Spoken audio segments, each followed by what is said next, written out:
वर्ग समीकरण का हमारा ये सवाल है जिसको मैं सूत्र की सहायता से बनाने वाला हूँ। जबकि वर्ग समीकरण को बनाने के हमारे 3 विधि है। एक गुणनखंड विधि है, दूसरा आपका पूर्ण वर्ग विधि है और तीसरा है वो सूत्र विधि। तो सूत्र की सहायता से हम इस सवाल को बनाने की कोशिश करते हैं। तो इसके लिए हम क्या करते हैं, सबसे पहले कि जो वर्ग समीकरण का मानक सूत्र होता है उससे इसकी तुलना करते हैं, जिससे हमको ए का, बी का और सी का मान आएगा। वर्ग समीकरण के मानक सूत्र ए एक्स का वर्ग धन बी एक्स धन सी बराबर 0 से तुलना करने पर ए का मान 9 हो जाएगा, बी का मान 7 हो जाएगा और सी का मान -2 हो जाएगा। अब सूत्र की सहायता से जो सूत्र हम यूज़ करने वाले हैं वो सूत्र है आपका, इसको मैं सूत्र विधि करके लिख देता हूँ। सूत्र विधि जो कि x होता है, क्योंकि हमारा चर यहाँ पे x है इसलिए मैंने यहाँ पे x लिया। यदि यहाँ पे y होता तो यहाँ पे मैं y लिखता।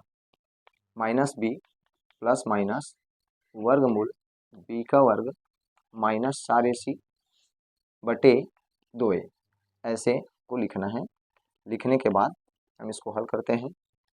-b का मान है आपका 7 प्लस माइनस वर्गमूल b का वर्ग मतलब 7 का वर्ग माइनस 4, ए का मान है आपका 9 और सी का मान -2। इसको हम कोष्टक में लिखेंगे क्योंकि ऋणात्मक संख्या है और वैसे मान को रखते समय हम हमेशा हमको ध्यान देना है कि हम उस मान को कोष्टक पे ही रखें। 2 गुणित ए का मान है आपका 9। अब इसको हल करते हैं। -7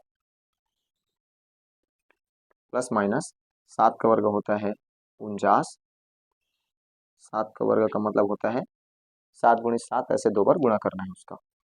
माइनस और माइनस दोनों का गुणा प्लस हो जाएगा क्योंकि ये तीनों जो संख्या है वो गुणा में है। और 4 नियम 36 और 36 दूनी होता है 72 बटे 9 दूनी 18। फिर -7 प्लस माइनस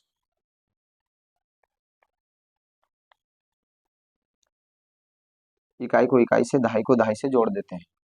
9 और 2 11, 11 का 1 हसीलाया 1, 7 और 4 11, 11 और 1 12 मतलब 121 और 121 का वर्गमूल देख लेते हैं कि x बराबर हो जाएगा -7 प्लस माइनस 121 का वर्गमूल 11 होता है, आप सभी जानते होंगे, बटे 18। अब चूंकि यहाँ पे प्लस और माइनस है वो इसलिए लिया जाता है क्योंकि वर्ग समीकरण में चर का जो अधिकतम घात 2 होता है तो उसके 2 उत्तर आने ही चाहिए, जिसको हम मूल कहते हैं। तो उसके लिए एक बार हम प्लस चिन्ह लेकर इसकी तुलना करते हैं और एक बार माइनस चिन्ह लेकर हम इसकी तुलना करते हैं ताकि हमको 2 उत्तर प्राप्त हो सके। तो ये हो जाएगा प्लस चिन्ह लेने पर, प्लस चिन्ह लेने पर और एक तरफ माइनस चिन्ह लेने पर। जब हम प्लस चिन्ह लेंगे तो हमारा जो x का मान आएगा -11 -7 प्लस 11 बटे 18 और x का मान हमारा हो जाएगा 11 में जब 7 को घटाएंगे तो 4 आएगा बटे 18। तो 2 दूनी 4 और 2 नियम 18। तो x का जो मान होगा वो हमारा एक मान आएगा 2 बटे 9। दूसरा मान देखते हैं। x बराबर हो जाएगा आपका -7 -11 बटे में 18 और फिर से ये हमारा मान हो जाएगा, दोनों को जोड़ देंगे क्योंकि ऋण और ऋण वाली संख्याएं जुड़ती है लेकिन चिन्ह ऋण का आता है। तो -18 बटे में 18 हम इसको काटेंगे तो x का जो मान होगा वो क्या आ जाएगा माइनस 1। तो इस प्रकार से सूत्र विधि से की सहायता से हम लोग वर्ग समीकरण के दोनों मूल प्राप्त किए। और जितने भी सूत्र विधि के सवाल हैं वो सभी के सभी बिल्कुल ऐसे ही बनेगा।